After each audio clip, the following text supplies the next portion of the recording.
안녕하세요. 한밤중의 울음소리에 오신 것을 환영합니다. 오늘은 여러분을 인간의 마음속 어두운 구석으로 안내할 것입니다. 그곳은 공포와 미스터리가 뒤엉켜 있는 섬뜩한 이야기의 세계입니다. 오늘 밤 차가운 달빛이 질게 드리워진 그림자에 비추어질 때 모든 빛을 뒤로하고 저와 함께 저 너머의 속삭임을 들어보세요. 제가 들려드릴 이야기는 여러분이 주변의 모든 그림자를 의심하게 만들 것입니다.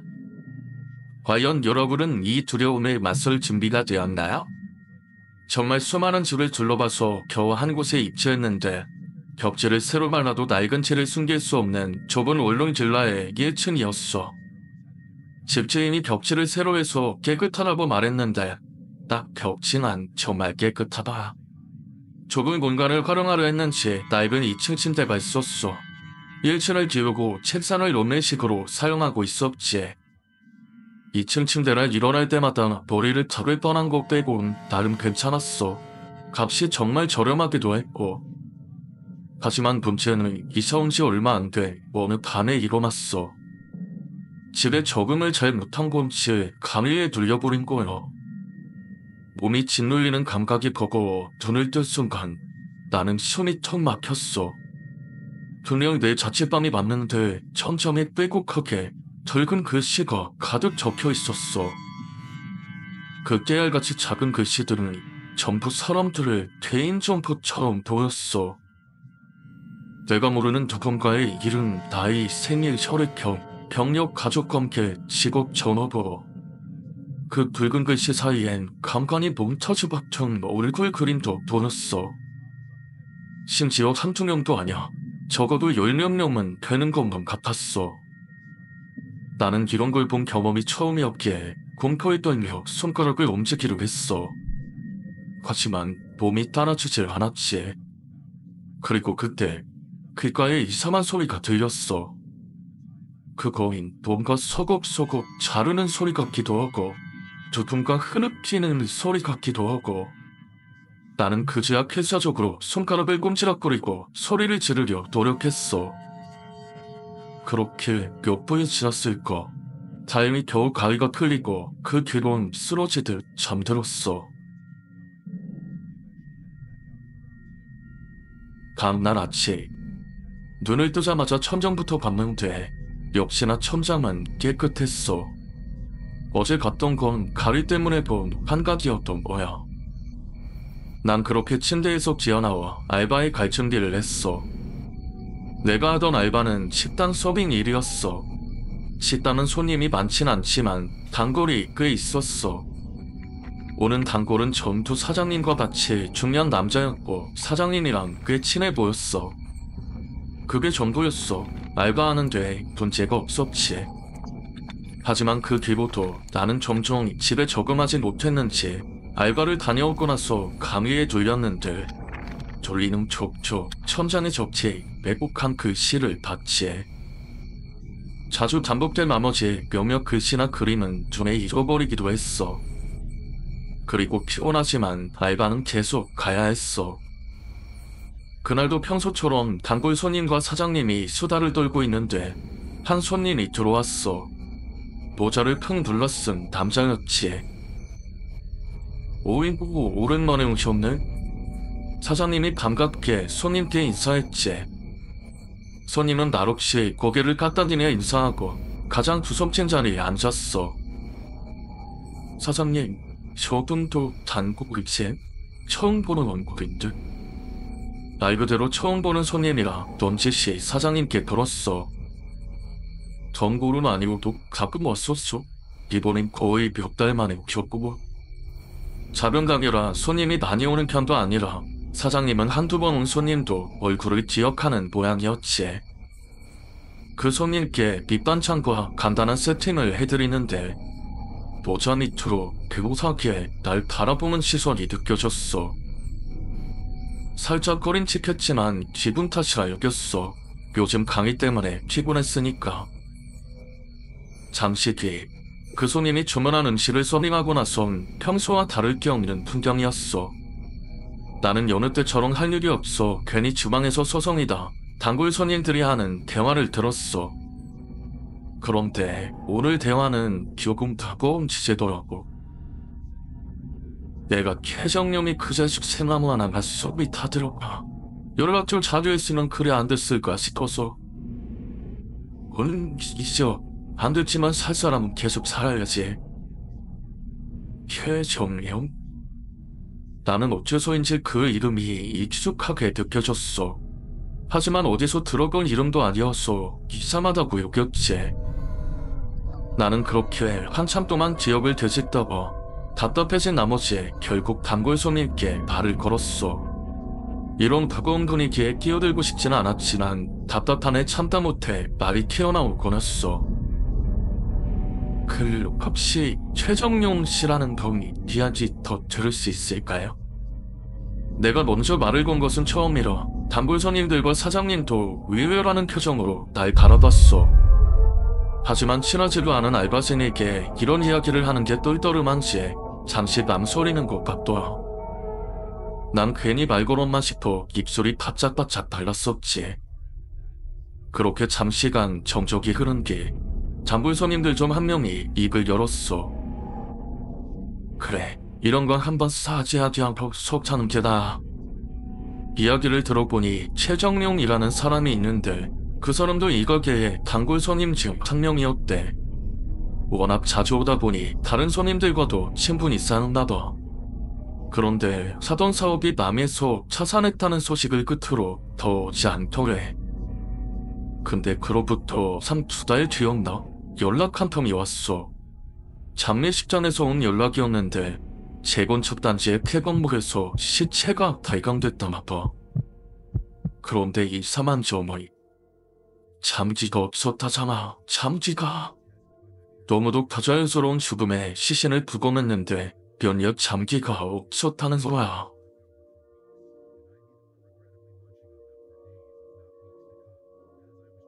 아마 잠기는 그로커여행가지 아닌가 싶었지만 이렇다 할 증거도 남지 않아 수사는 거기서 흐지부지 되었어. 안타까운 일이네요. 정말 친하게 지내셨었나 봐요. 난 이 버거운 이야기에 뭐라 대꾸해야 할지 몰라 손가락을 꼼지락거리며 눈치를 봤어. 같이 여기 근처 산도 올라가고 그랬었으니까 서울 남하기 전까지만 해도 참 재근 살았는데. 그렇게 말하며 단골 손님 중 한 명이 휴대폰을 꺼내 사진 한 장을 보여줬지. 사진 속엔 사장님과 단골 손님들 그리고 생전에 최정용 씨가 있었어. 그런데 그 순간 나는 최정용 씨의 얼굴을 보자마자 지시감이 등을 타고 서서히 올라왔어. 그리고 머릿속에 붉은 글씨가 빼곡하게 들어차기 시작했지. 그래, 그 천장에 있었던 이름, 거기에 그려져 있던 몽타주. 54세 최정용. 분명 눈에 익은 글씨와 그림 중 하나였어. 나는 순간 숨이 턱 막혀 손으로 입을 틀어막았어. 너무 놀란 탓에 입을 틀어막은 손조차도 떨리기 시작했어. 왜 그래? 어디 아파? 건설비 안 좋은데? 사장님께서 내 표정을 살폈어. 다른 단골 손님들도 이상하다는 표정으로 날 쳐다봤지. 아니, 잠시 화장실 좀. 나는 소사리를 치려 화장실로 도망쳤어. 그리고 화장실에서 손을 씻으며 진정하기 위해 이런저런 생각을 했어. 내 가위에 돌렸던 편견에서 본 몽타주가 실제로 있는 사람이었을까? 분명 헛걸 본 거라 생각했는데. 정리되지 않는 생각에 복잡한 마음으로 화장실 문을 열었어. 그런데 난 문을 열자마자 흠칫했어. 아까운 모자를 눌렀었던 그 손님이 화장실 변 앞을 가로막고 있는 거야. 화장실을 쓸어온 걸까 간신하게 생각하고 싶었지만 모자 밑으로 날카로운 시선이 보였어. 그리고 아니나 다를까 그 사람은 나에게 나지막이 질문 하나를 던졌지. 여기 근처 빌라 살아요? 저쪽 모르는 빌라? 이 질문의 의미가 뭘까? 그때의 난 머리가 안 돌아갔어. 여방아, 저쪽 빌라 사냐고? 아니요. 저쪽에 광사라요. 난 도란단에 거짓말을 하고는 재빨리 가게 쪽으로 다시 뛰어갔어. 그리고 그 손님은 다시 가게에 들어오지 않았어. 다 먹고 제3까지 다친 모양이었지.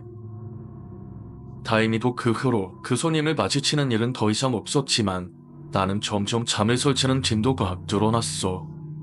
그리고 자잘하게 신경 쓰이는 일이 많아졌지.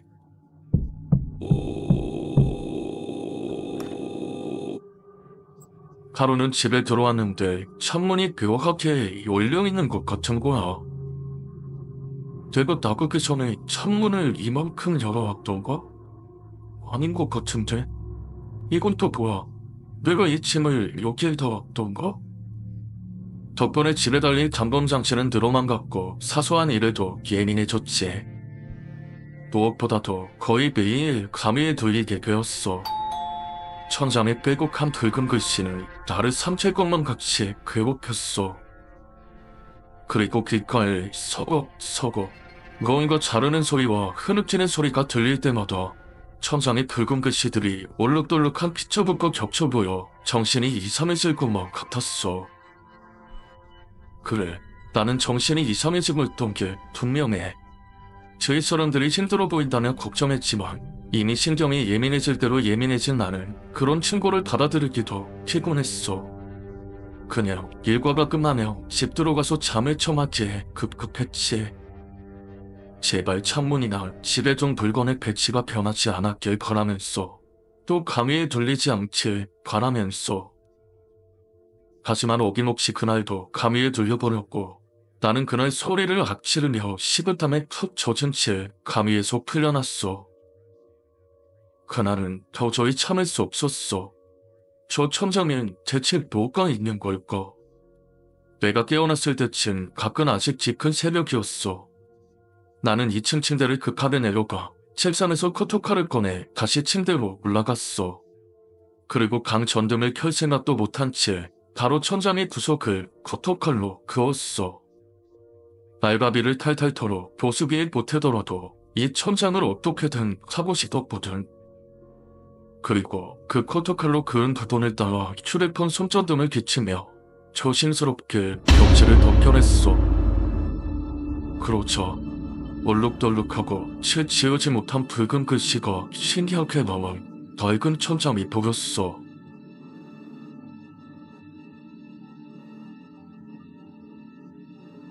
그리고 최정이요. 그 희미한 세 글자와 마주친 거야. 내가 가위에 돌렸을 때 같아 삼각이 아니었어. 집주인이 서로 도배했다는 벽체 밑에 숨겨진 참견이었어. 그리고 나는 더 이상 여기에서 잘 수 없다고 생각했어. 손에 잡히는 대로 옷가지를 쑤셔 넣으며 간단하게 짐을 쌌지. 여전히 방토를 켤 정신적인 여유조차 없는 채였어. 그런데 그때 현관문 틈새로 불빛이 새어 들어왔어. 내 현관문 바로 앞에 정작감 시설소가 작동한 거야. 그게 무슨 말이냐고? 지금 내 현관문 앞에 누군가 서 있다는 말이야. 내가 시끄러워서 온 이무씨나 집체인일까? 그런 거라면 좋을 테지만 어째서인지 번호 그 사람은 돈을 두드리지도 않고 5분이 넘도록 가만히 서 있기만 하는 것 같았어. 나는 두려워서 현관문 너머를 볼 생각조차 하지 못한 채 그 사람이 갈 때까지 비동도 없이 앉아 있었어. 그렇게 10분이 넘었어야 저거 떠나가는 발소리가 들렸지. 나는 그 자리에 멍하니 앉아있다가 해가 뜨자 바로 짐을 들고 나갔어.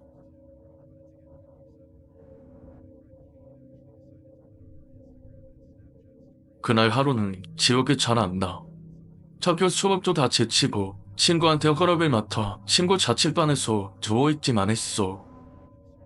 근데 친구 침대에서 자니까 가위도 눌리지 않고 정말 오랜만에 깊은 잠을 잤지. 그리고 내가 일어났을 땐 이미 다음날 아침이었어. 친구는 하루 동안 내가 시체처럼 잠만 잤다는데 너무 피곤해 보여 재우지 못했대. 나는 정말 오랜만에 좋은 컨디션으로 다시 집에 돌아왔어. 며칠 더 칠구집에서 머무르고 싶었지만 여러모로 할 일이 많았거든. 현관문을 여니 내가 그 털에 짐을 싼 탓에 바닥은 옷으로 어질러져 있었어. 집 단위에 바닥에 옷을 정리하고 있는데 창문 너머로 살만이는 가란히 들어와 고개를 돌렸어. 어라? 내가 창문을 저만큼 열어왔던가? 나는 그 생각을 하자마자 천장을 걷기 위해 침대로 올라갔어. 본능적으로 천장을 가야 할 건 같았어. 그렇게 천장을 확인한 나는 자리에 힘이 풀려 침대에서 내려가질 못했어. 너덜너덜해진 부분을 제외하면 여전히 새하얀 벽지어야 할 천장에 붉고 정갈한 글씨로 짧은 산 문장만이 쓰여 있었어. 역시 답하는데 그건 분명 꾀북한 천장의 붉은 글씨체와 같은 필체였어.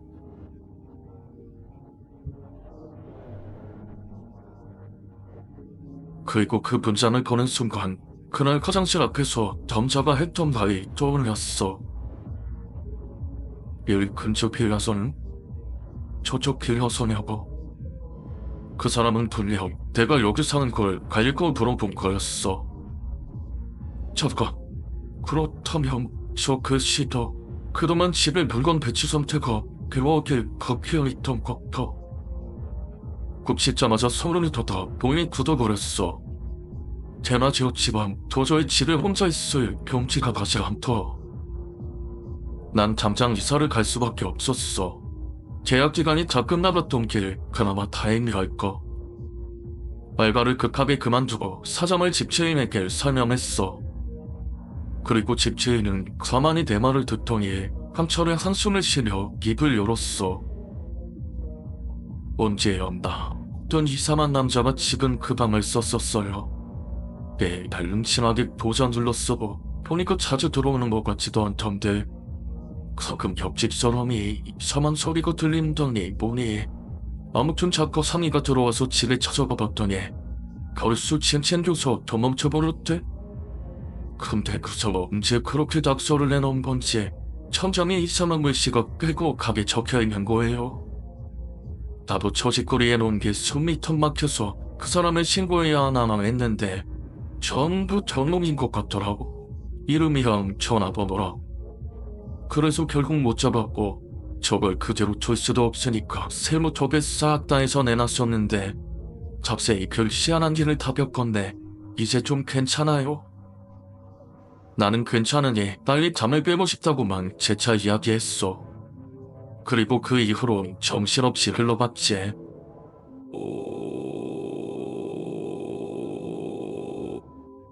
급하게 이사를 하고 한동안 그 동네에 발을 들이지도 않았어. 그나마 이제 알바를 그만둔 식당의 사장님과 종종 문자로 연락하는 게 전부였지. 며칠 전에도 사장님께 안부 연락을 드렸는데 가끔씩 며칠 동안 답장이 없더라. 그리고 오랜만에 사장님께 연락이 왔어. 단골 손님이었던 석재씨가 돌아가셔서 그동안 정신이 없었대. 석재씨가 가족이 없어서 사장님이 죄다 뒤처리를 맡았다고.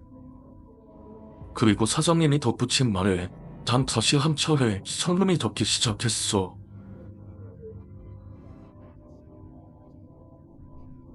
너 이거 들어가기 어려서 알아? 아니, 저놈이 태전령씨를 걸었더니 이런 거도 정지가 없어. 그래서 연실설이 이러니까 거리 연설을 넣어 일차이라기 어떠더니 형태이라기를 얘기가 들어갔더니 이를 찾아도 재미가 없더니 이거를. 나는 그 말을 듣는 순간 본능적으로 집 천장을 보게 되었어. 54세 최정예, 41세 진석재, 50세 진태수.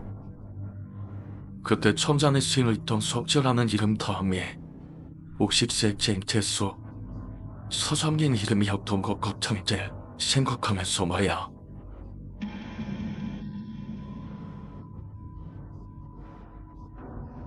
이제 이야기가 끝났습니다. 여러분은 이 이야기에서 어떤 생각이 드셨나요? 여러분의 이론과 느낌을 댓글로 남겨주세요. 이 영상이 마음에 드셨다면 좋아요 버튼을 눌러주시고 친구들과 공유해 주시면 정말 감사하겠습니다. 구독 버튼을 눌러 저와 함께 더 많은 공포 이야기를 나누어 보세요. 여러분의 응원이 저에게 큰 힘이 됩니다. 다음 이야기에서 또 만나요. 감사합니다.